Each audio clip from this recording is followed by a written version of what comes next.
Faraz Shaukat. And a very good evening to you and a warm welcome to Newsline Recording.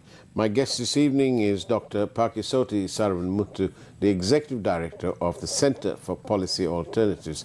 The Center for Policy Alternatives have found some disturbing sort of interpretations and the effects of the Anti-Terrorism Bill, apart from other things too. But let's say good evening to you, Dr. Saravanamuttu. Welcome to the program. You're a troubled man on behalf of the country. Well, yes. I mean, the point about this anti-terrorism bill is that it is fundamentally anti-democratic. It stifles dissent. It represses opposition. Yeah, you know, the government of Sri Lanka has pledged before the UN Human Rights Council that they will repeal the Prevention of Terrorism Act, the draconian Prevention of Terrorism Act, and replace it. Now, replacing it must be consistent with international human rights standards and the provisions of the various conventions that we are party to. Now, this does not do that. In 2018, I think the government came up with a Counter-Terrorism Act. Now, that never came to Parliament. This one is a version of it, but a much worse version of it because of the impact of democracy on this country. The one good thing about this bill is that it takes out confessions. Yeah, so you don't have confessions. But there are a number of other areas in which it sort of sends a chill down the backs of any citizens who want to express their opinions with regard to the behavior of the government of the country, as is their right to do. Now, for example, I mean, we at CPA, we have been campaigning against the PTA for the last 25 years or more, and we issued a statement, and in that statement, I'll read from that statement, you know, we say a major cause of concern is with detention orders. The bill places the power to make detention orders in the hands of a Deputy Inspector General of Police, a power which under the PTA is held by the Minister of Defense. However, while the 2018 Counter-Terrorism Act, the one that they didn't bring to Parliament, allowed for the initial detention orders by DIG to extend up to 2 weeks, this bill is more similar to the regime under the PTA, allowing the detention order to be made up for 3 months, and it can continue like that. You know, so that is a problem. It's a DIG who can provide the detention order and then do it for 3 months and keep doing it thereafter. It's absolutely incredible. It sounds to me, though, Dr. Sara, that this anti-terrorism bill is all designed to control the Aragalists. Well, yes, I mean, I think of that. That is an inescapable conclusion in that although we have that pledge made in Geneva to repeal and replace the draconian PTA, there is now the Aragalaya. We know how this government has reacted to the Aragalaya and is reacting to demonstrations and dissent. And therefore, it's an inescapable conclusion that dealing with this dissent is very much one of the factors that have led to this type of bill, if not the main factor. I mean, just one point as well. I mean, the detention orders, you know, they can extend them, but it has to be approved by a magistrate. And there are a number of other problems. Shall I continue with? Please. Yeah, because... Tell us all the bad things, and then if you can find any good, to balance the books, you might want to tell us. Well, as I said, I mean, they've taken confessions out. Right. But the president is also given the power to make prescription orders against organizations. Prescription orders, yeah? These orders are to be issued against any organization accused of an offense amounting to terrorism, but also when the president has reasonable grounds to believe that an organization is acting prejudicial to national security, or national security of Sri Lanka or of any other country, right? Then also the president has wide powers, similar to the PTA, to make regulations under the bill. Now, we have in the past, in 2021, filed a fundamental rights application to the Supreme Court challenging a set of regulations of this nature, and the Supreme Court stayed the operation of these regulations. You know, he can send someone to a rehabilitation program, for example, when there's the punishment or whatever has been deferred in terms of a criminal act. Yeah. Also, again, I mean, the definition of terrorism is rather broad. It talks about if someone is accused acts of violating the territorial integrity of Sri Lanka, or infringement of the sovereignty of Sri Lanka or any other sovereign country. So, I mean, all of this, in terms of making laws of this nature, or indeed of any nature, you have to have the standards of necessity, of proportionality, and legality, all of which seem to have been put aside with regard to the making of this law. But either the ordinary people of the country, normally they would be buoyed and feel safer when you have such legislation. And the only people who ought to fear it should be bona fide terrorists, if you can actually have such a thing. Yeah.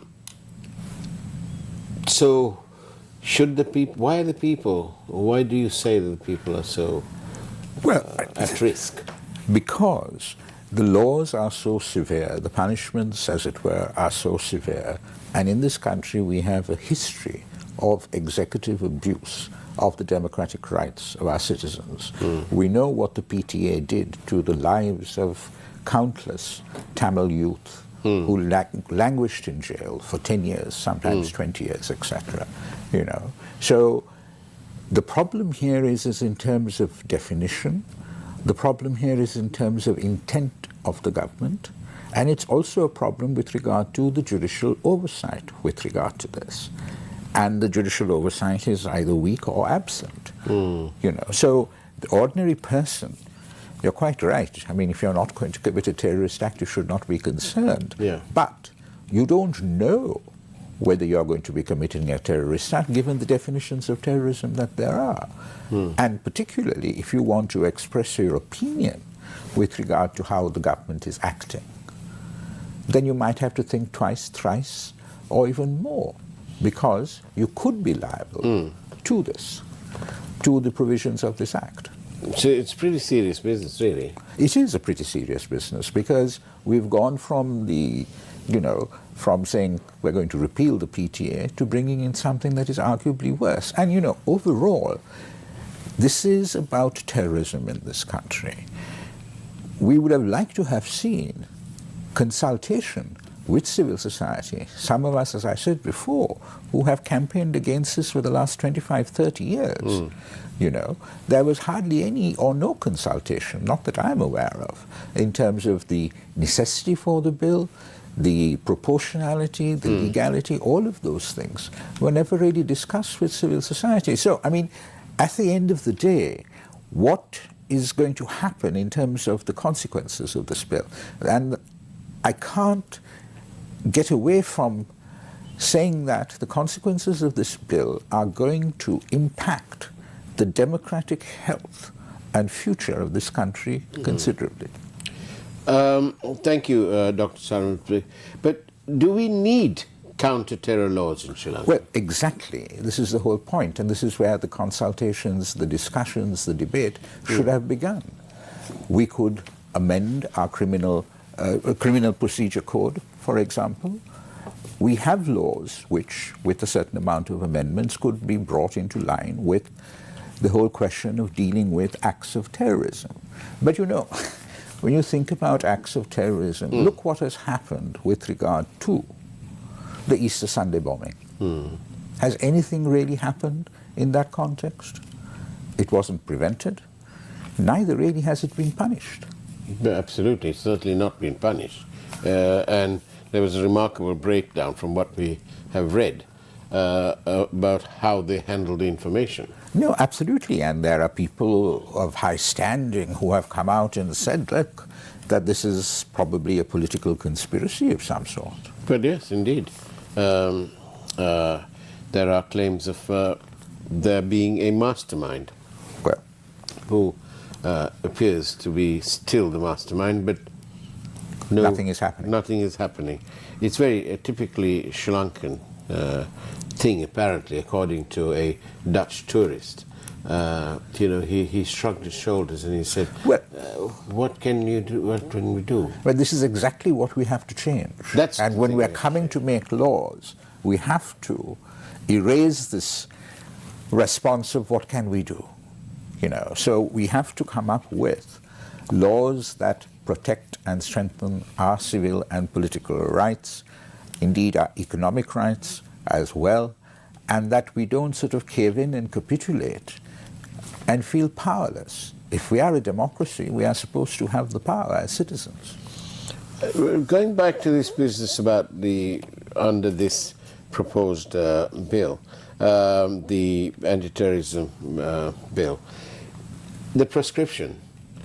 So technically, if the president felt threatened by a particular political party group, he could have them prescribed. Well, as indeed presidents have in the past done. Yes, theoretically, technically, that could well happen. So we're going backwards? In a lot of ways, yes. It's amazing. As far as this bill is concerned. Yeah.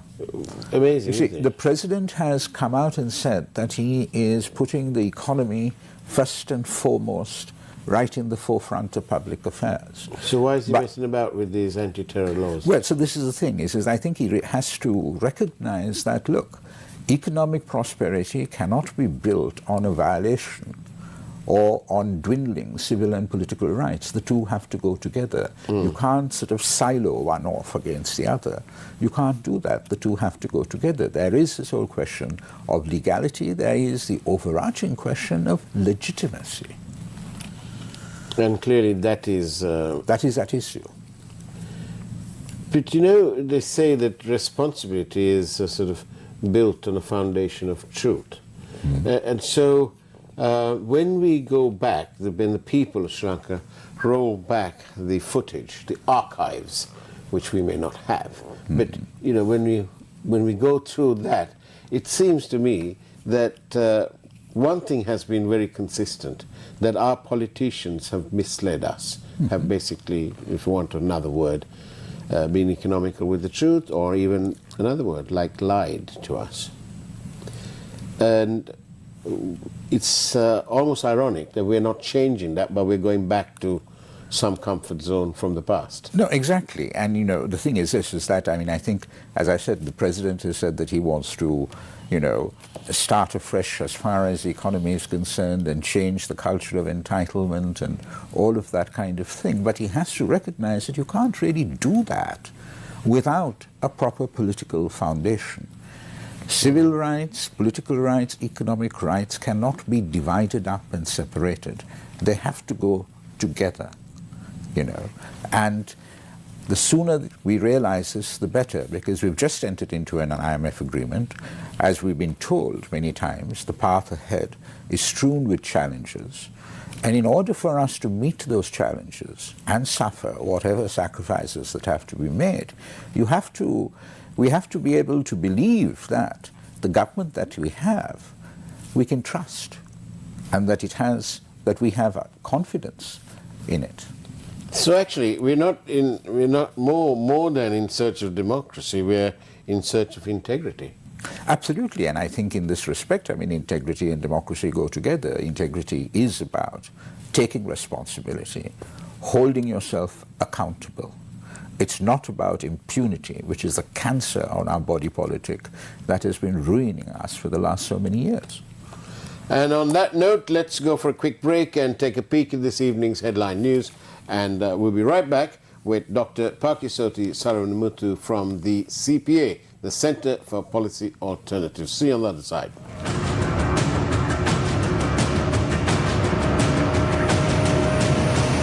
News First, Newsline with Faraz Shaukat Ali.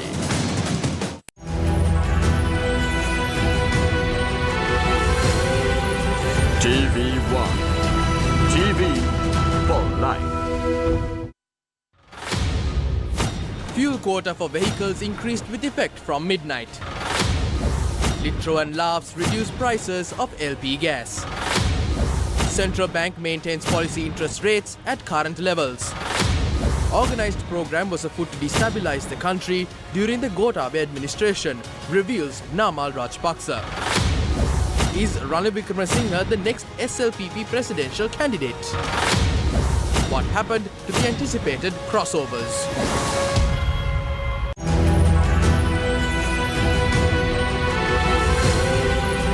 TV1.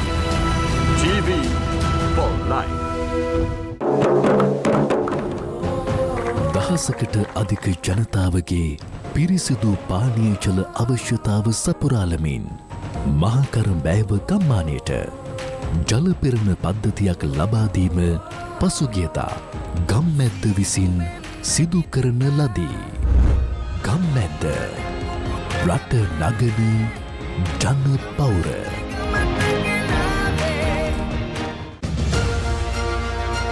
උගත මනා ශිල්පයමයි මතු රැකෙන ගම්මැද්දෙන් දිවයින පුරා පාසල් හා පෙර පාසල් ව්‍යාපෘති රැසක් සිසු අයිතියට පත් කළ වගයි. රඹෑව පරගස්වැව ශ්‍රී ප්‍රදීපාලෝක පෙර පාසල, අනුරාධපුර ඉසින් බැස්සගම පෙර පාසල, අත්තන් කඩවල යාය 26, මහසෙන් ප්‍රාථමික පාසල, වැලිමඩ මාලිගාතැන්න විද්‍යාලය, මාතලේ කුමුක්කන්දර විල්ගමුව පාසල් පුස්තකාලය, මොන රාගල හම්බෙගමුව විද්‍යාලයේ ජල ව්‍යාපෘතිය, අනුරාධපුර රලපනාව ප්‍රාථමික විද්‍යාලයේ පන්තිකාමර සංවර්ධනය, පුත්තලම කල්පිටිය සින්දාත්‍රි මාත්‍රා විද්‍යාලය සංවර්ධනය. ගම්මැද්ද රට නගන ජන පෞර.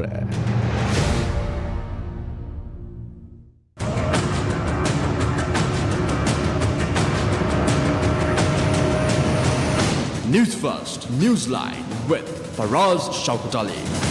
And welcome back to Newsline Recording.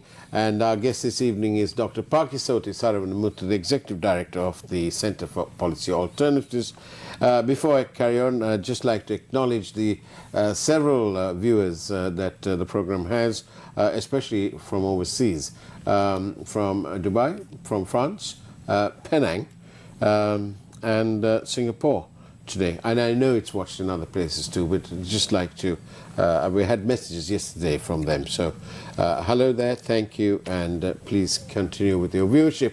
Dr. Saravanamuttu, you've gone to court basically complaining that the elections are not being held.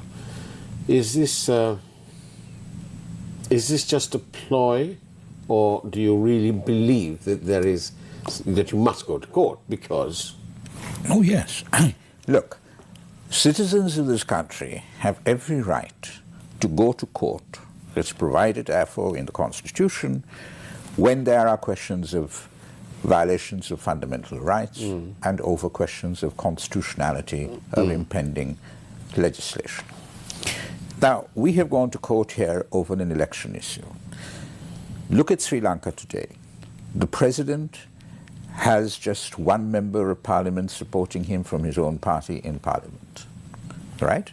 He was elected by parliament, so he governs with the support of the opposition in effect. We don't have provincial council elections, and we haven't had them for years. We are now talking about trying to have a local government election, which was postponed for a year, and that was legal to do that. And now we're talking about postponing it in terms of the government, postponing it, well, effectively indefinitely. So as a consequence, what you have in terms of the apex of power, you have a president who is there till 2023, August or September or whatever that month is. Everything, therefore, is being controlled by the presidency. This is an appalling situation in terms of the democratic health of this country. Now, this is not to say that the president hasn't done things which should be applauded with regard to the economy and all of that kind of thing. The manner in which he has done it and all of that, we can have various opinions about. However, the point about democracy is not about consolidating power. That is authoritarian. And then bringing in laws like this Anti-Terrorism Act will only make things worse, you know. So obviously this is like a quirk in the system, that we can have a person who failed to be elected by his constituency, then gets to sit in parliament because his party gets a bonus seat, and then makes it to becoming an MP, even though he's a defeated candidate. And remember, there was all this thing in the past about, oh, defeated candidates cannot be given jobs to stand the other. But hey, guess what? The defeated candidate is today the president of Sri Lanka. Isn't there some sort of quirk? Who drew these laws up? Well, those who drew these laws up were people who were interested in capturing power and perpetuating themselves in power. Now, as it stands, the president can dissolve parliament and go for a general election.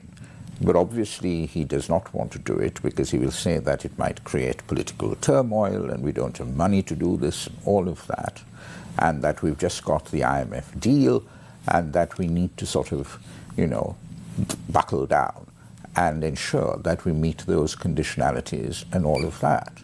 But the question that has to be answered is, look, if there is dissent, if there is opposition to it, every time it is being expressed in a demonstration, is the response going to be water cannon and tear gas?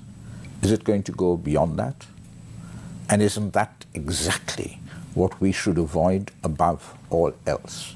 Where a state uses force against its citizens, when they demonstrate against their rights being violated. So it's obviously a serious matter, but pray, why is the hearing being held so far away down the calendar? Well, I mean, I think you have to ask the Supreme Court that question, but that we have gone to court and that we have got leave to proceed and that case will be heard, I think in itself is a small, but not insubstantial at the same time, I must admit, not an insubstantial reminder that democracy is still well and alive in this country. Indeed. The Supreme Court, especially in recent months, has gone into sort of uncharted areas and so on. Well, but also we have to avoid the situation of saying, look, the court is our first resort, and trying to get the court to pass judgment on any number of issues. I mean, after all, the question of holding elections should not necessarily be an issue that the court has to intervene in. Because it's part of our constitution. No, exactly.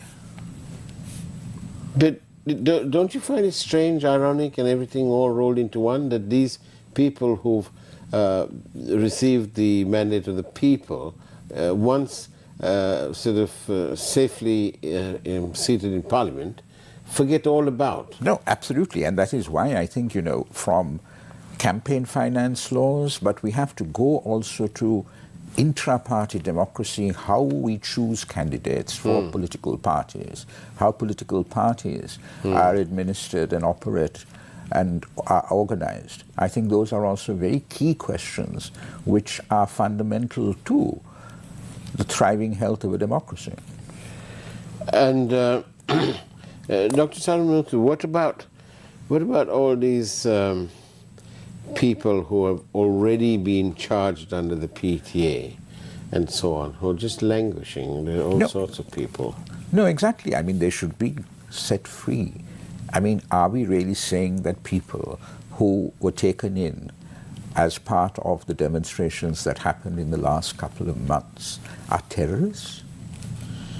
But I mean, that defies logic, explanation. But do you see how easily the government types, how their talk flows so easily when they say, but these people who the police have arrested have been accused of doing crimes. They're not as innocent as you say. Well, but don't you find that a little bit odd? No, true. I mean, if they are accused of crimes, the evidence should be brought to court, and yes, if they are crimes, they should be prosecuted. But to use draconian laws against them, and to then repeal a draconian law and bring one that's arguably even more draconian in some respects, is, I think, farcical at one level, but it's so farcical that it's so dangerous and so harming to democracy in the country. Thank you, ladies and gentlemen, for your questions, which obviously we can't take tonight because it's a recording, 0772 300 305, but we will take it on the next time round.